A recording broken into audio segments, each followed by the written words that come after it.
Hi there, I'm Elizabeth, and this is the Apatros review.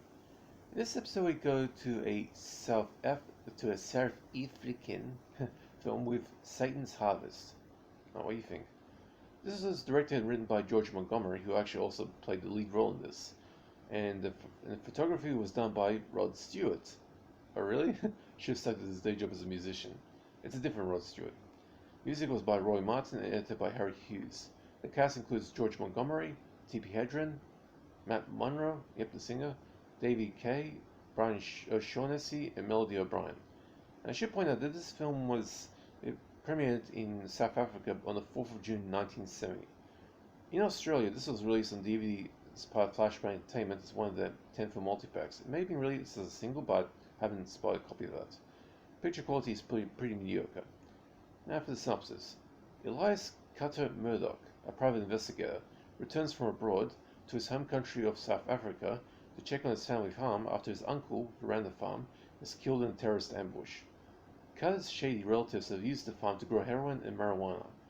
They have stockpiled enough of this Satan's harvest, which is what the locals call drug harvests, in a nearby abandoned mine to make themselves rich enough to be set for life. Cutter, upon hearing of this, attempts to shut down the crops, but his relatives make every attempt to stop him.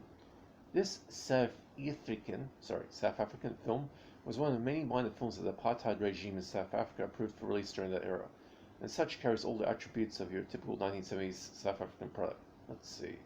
Despite the title, Satan's Harvest is not a horror film. Like I said, it's a South African slang for a drug harvest, particularly with heroin and marijuana.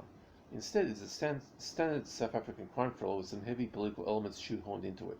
This is typical of South African movies, along with schizophrenic plotting that South African films pride themselves in, and a weird sarcastic sense of humor, along with a director casting himself in his own movie as a hero. Not a sin if done right.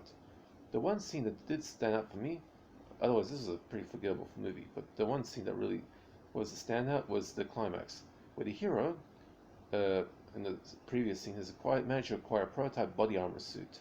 Apparently he was checking out some chick for the night, and she had a mannequin dressed as a 1920s gangster.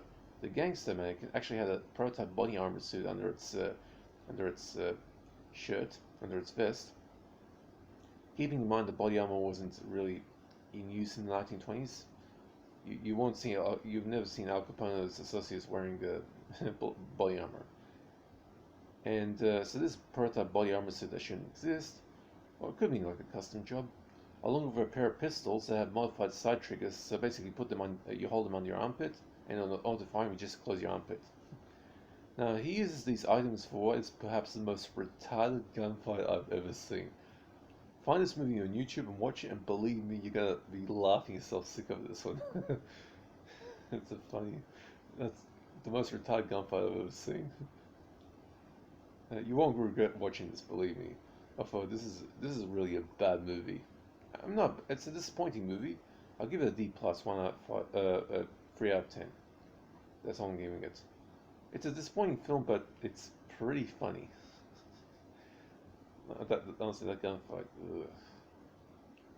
But otherwise, it's just pretty much a standard South African film.